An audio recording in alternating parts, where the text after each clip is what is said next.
Hey there, I'm Emily, a newly 29-year-old. Many years ago, I did the incredibly stupid thing of hitching myself to a man with more issues than mental space. I had the romantic notion that love would save everything. I felt that I could be the one to teach him how worthy he was. Boy, was I wrong. Love is powerful, but it does not have the magical ability to teach a person to love themselves. My ex, I'll call him Joseph, was very intent on making his rents happy. I am not talking in the regular old wants to please my parents, proud.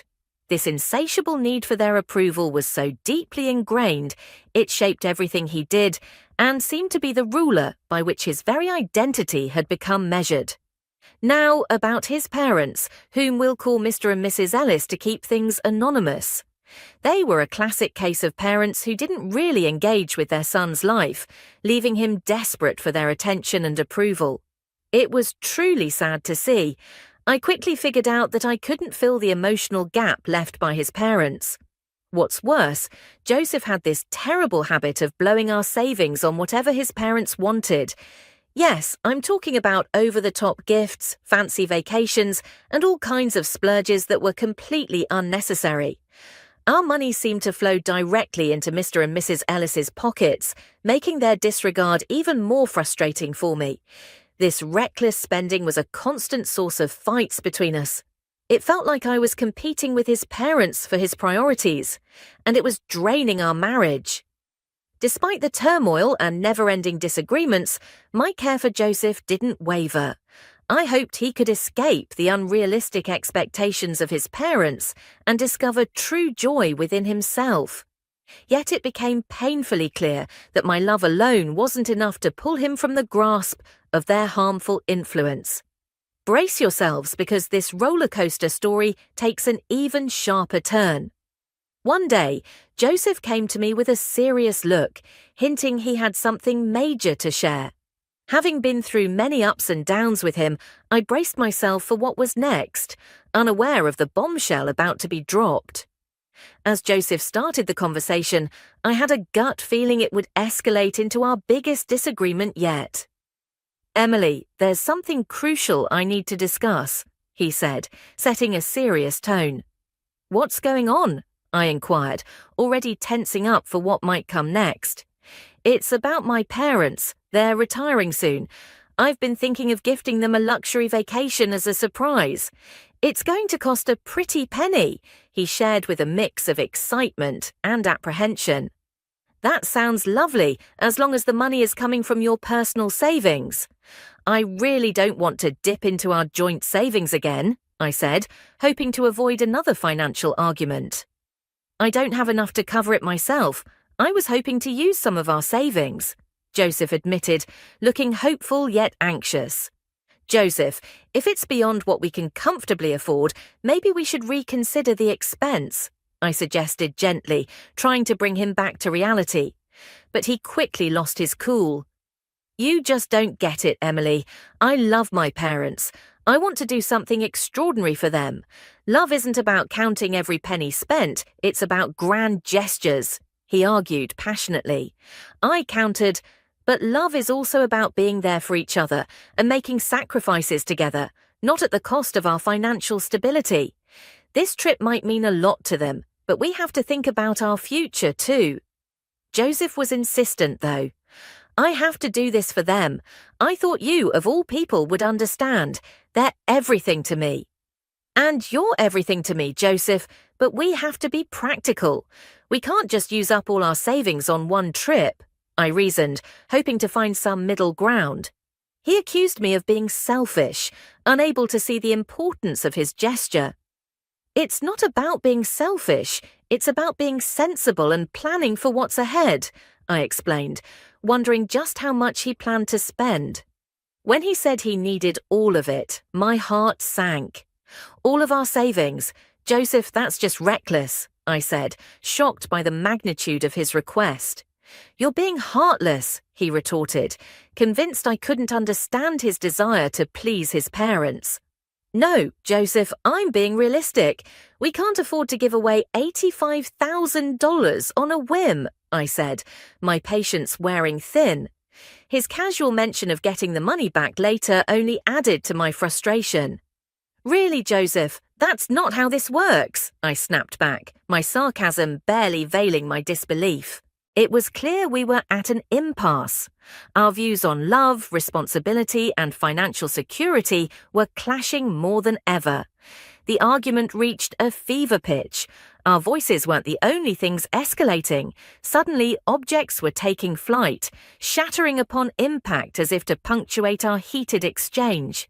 In this chaos, Joseph dropped a bombshell, declaring that if I couldn't back him up on this, he wanted a divorce. He probably expected me to panic, to claw desperately at the fragments of our marriage, but I didn't. Instead, I gathered all the serenity and resolve I could muster and simply responded, "Okay, Joseph, if that's truly what you desire." The astonishment on his face was a sight to behold. He had anticipated tears, begging even, but what he got was my unwavering stance.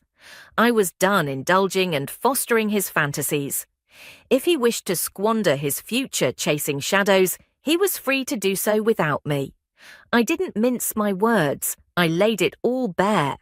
I made it clear that his endless quest for his parents' approval was as futile as trying to shield oneself from a storm with just an umbrella.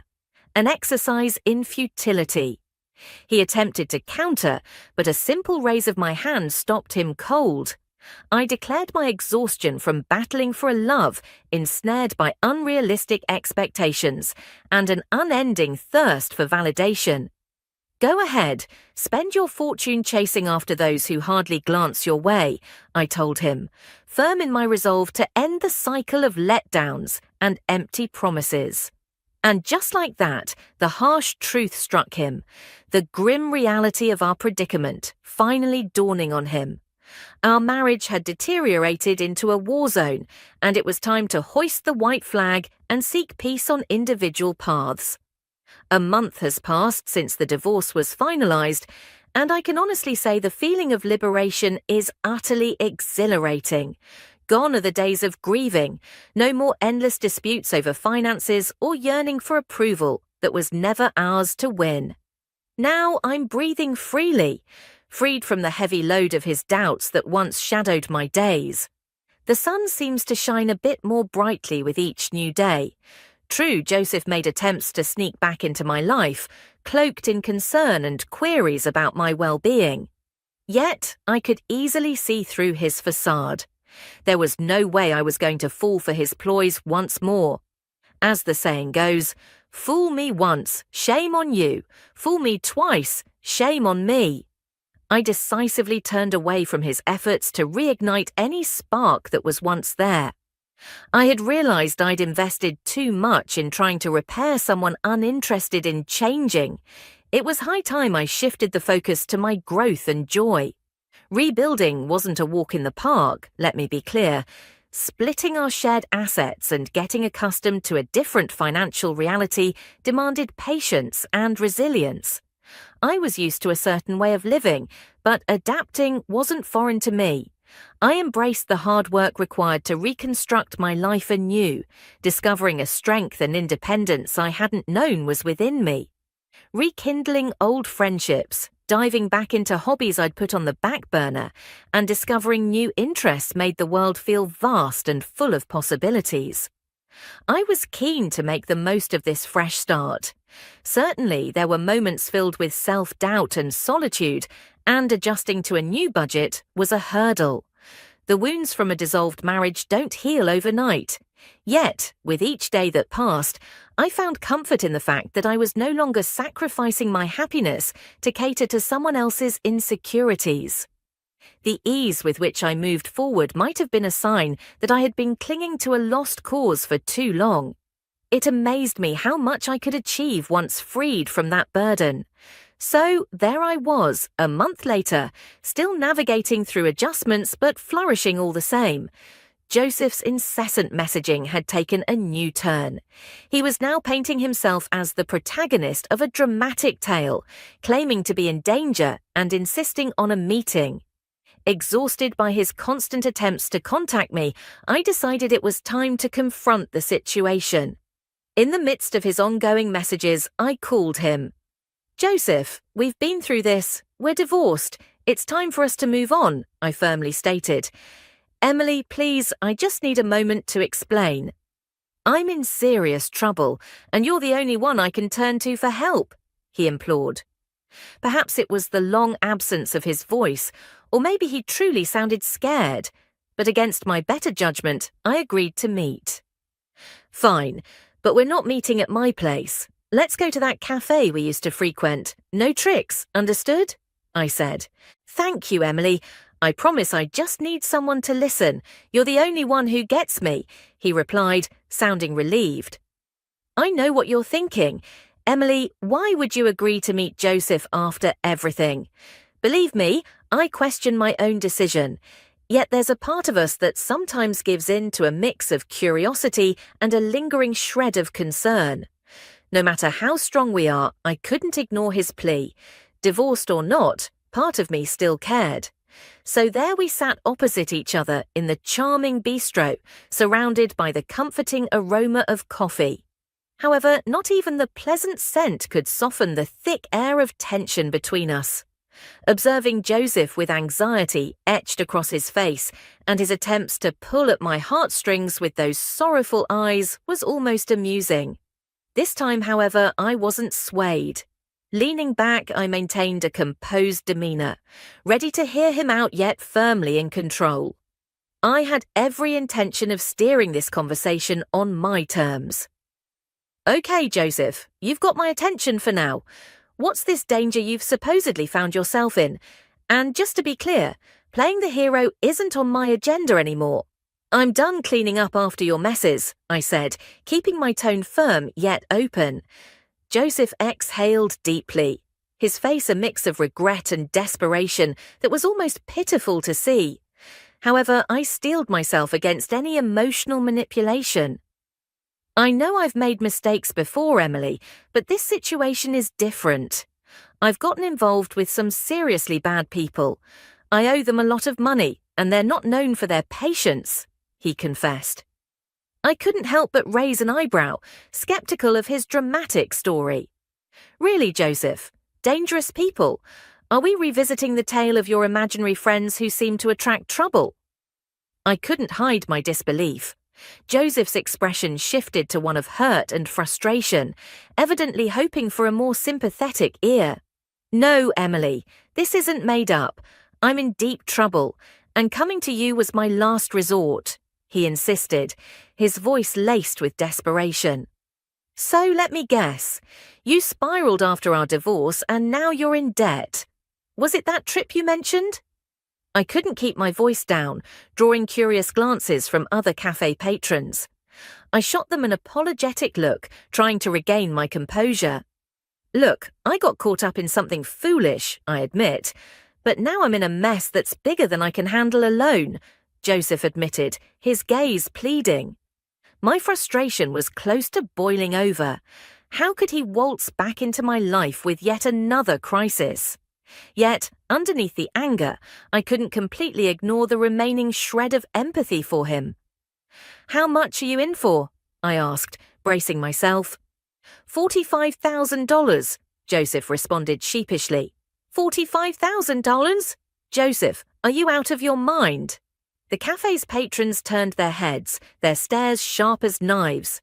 This time I didn't bother to offer an apology to the surrounding cafe patrons for my outburst. If they were in my shoes hearing what I was hearing, they'd likely react the same way. "Emily, please, I'm begging you. I've got nowhere else to turn. I know I've made a mess of things, but you're the one person who really believed in me," Joseph pleaded, his eyes shining with a sincerity that reminded me of the man I once loved. But those days were long gone, and my priority now was self-preservation, even if it meant walking away from him. "Don't pull at my heartstrings, Joseph. It's way too late for that. When you said you needed help at most $112,000, but $45,000. You've completely lost it," I responded, my voice a mix of disbelief and indignation. Overwhelmed, Joseph began to cry, oblivious to the uncomfortable glances from others. "Joseph, calm down. This isn't the place for a scene. What's going to happen if you don't pay this back?" I asked, trying to grasp the full extent of his predicament. "They're threatening to harm me, Emily. I'm not joking. This is really bad," he managed between sobs. Recognizing the gravity of his situation, I softened a bit. "Okay, Joseph, start from the beginning. Tell me everything," I urged. He recounted his story, explaining his desperate attempt to finance an extravagant trip for his parents. He'd relied on a friend who ultimately let him down, leaving him ensnared in significant debt. As he shared his tale, I felt a whirlwind of emotions, frustration at his recklessness and a begrudging amusement at the irony of his situation. "So you borrowed from dangerous people to impress your parents who haven't even acknowledged your efforts? That's what you're saying?" I asked, my tone laced with incredulity. Joseph's face fell, tears streaking down his cheeks as he acknowledged the bitter truth. "It's true. Since they went on that trip, it's as if I don't exist to them," he admitted, the remorse in his voice palpable. Despite everything, I couldn't help but feel a twinge of sympathy for him. It was a harsh dose of reality for Joseph, facing the consequences of his decisions head-on. Yes, as much as I wanted to detach myself, seeing him so vulnerable and regretful stirred a compassion within me. "What a complex situation you've entangled yourself in," I said. "Indeed, Joseph, I know the last thing you want to hear is, 'I told you so,' but you did bring this upon yourself. I warned you that it wasn't a smart move. Worse yet, you chose to divorce me over it, and now here you are at a loss. You sought their approval, investing everything into their wishes, only to be met with silence. It's a tough lesson, but it's one you needed to learn." I said the words heavy with both concern and resignation. This situation was a difficult reality for both of us to face.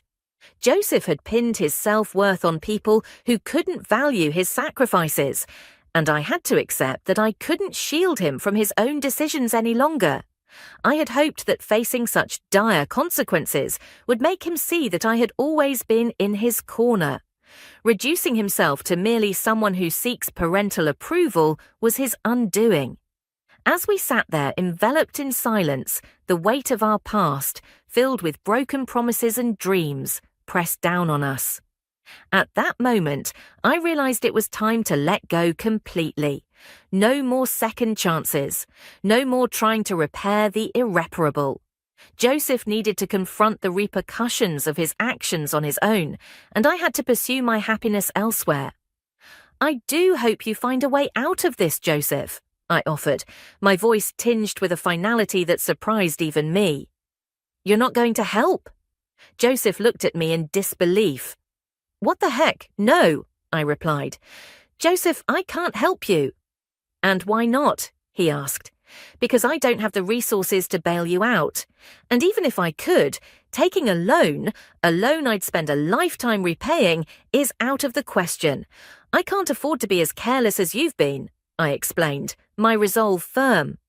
"Come on, Emily, please, I'm begging you," he persisted, his desperation clear. "Joseph, expecting me to jump in and solve this for you, especially with how you're acting, is unrealistic," I said, my patience wearing thin. "Yeah, I did expect that. You're my ex-wife, not my enemy," he replied, still holding on to a sliver of hope. But it was clear our paths had diverged too far. My journey was now about finding peace and joy, independent of the chaos that wants to find us. "And that's exactly where the problem lies, Joseph. You assume I'll always be around to pick up the pieces because that's what I've always done. I was your wife. It was natural for me to help you out of your troubles. But I can't and shouldn't keep doing that. It's not my job nor my responsibility. After everything, I don't owe you anything, especially considering how our hard-earned money was wasted on your unappreciative and toxic parents." "It's because I love them," Joseph said. "But I love myself too, and loving myself means doing what's best for me, which includes protecting my well-being," I responded. Joseph lowered his gaze, a sign of concession, understanding that the assistance he sought wouldn't come from me.